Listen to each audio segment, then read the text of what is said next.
I think what we've shown throughout all this, remember, you go back to the end of June, beginning of July, people said, you have to shut down Florida. It'll be exponential. It'll run away. It'll never go down unless you shut down.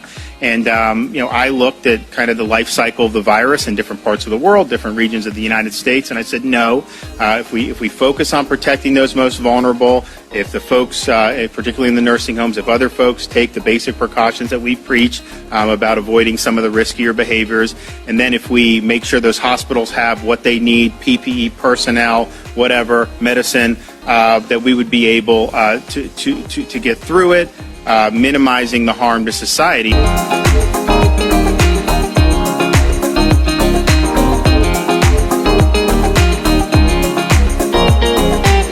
You've seen theme parks open. We had the theme park roundtable last week, and you asked Universal and Disney and SeaWorld, how are you guys doing in California? Oh, what? They have no pathway to get back, in California. And so we had a different approach. And so I think that's been good. And so I think that we understand what we need to do, but we will never do any of these lockdowns again. And I hear people say they'll shut down the country. And honestly, I cringe because we know places that have done that.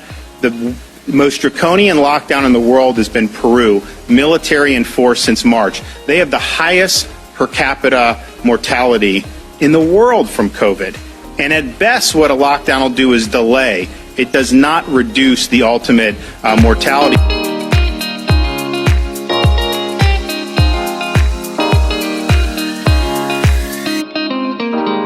And I've been saying this now for weeks.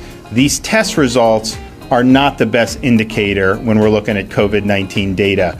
The best indicators are things like ED visits for COVID-like illness, number of COVID-positive patients in the hospital, number of COVID-positive patients in the ICU. When you talk about test results, that can be data dumps. Even if it's a weak data dump, that's still a big deal if you're trying to assess a trend, because by the time the lab runs it, you were probably infected 7 days or more before that. And then now we find out about the limitations of these tests. You can test positive for up to 12 weeks. Obviously, you only shed infectious virus for a very short, you're talking about days. There was an article in the New York Times even saying that Massachusetts, New York, and Nevada, there was a study done of all the positive tests they have had over a certain period of time, and it was determined that 90% of them did not have enough virus to be infectious.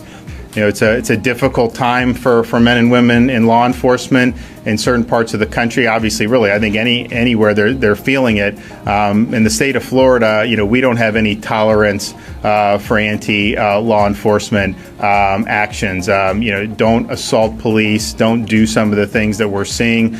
We will hold you accountable because when people wear the uniform, they are giving themselves, putting their safety at risk to be able to help other people. And I can tell you that every one of those folks that are wearing the uniform, if they get called to go help a victim, they're not asking, what the race of the victim is or ethnicity or if someone's in need, they're going there, and it doesn't matter. And that's what they do every single day. And so we've got to stand with one voice on this. And it's not always fashionable in certain media circles because they have certain agendas. But I can tell you, if you don't support law enforcement, if you defund law enforcement or do some of the crazy things that we've heard over the last many months, the citizens of your jurisdiction will pay the price.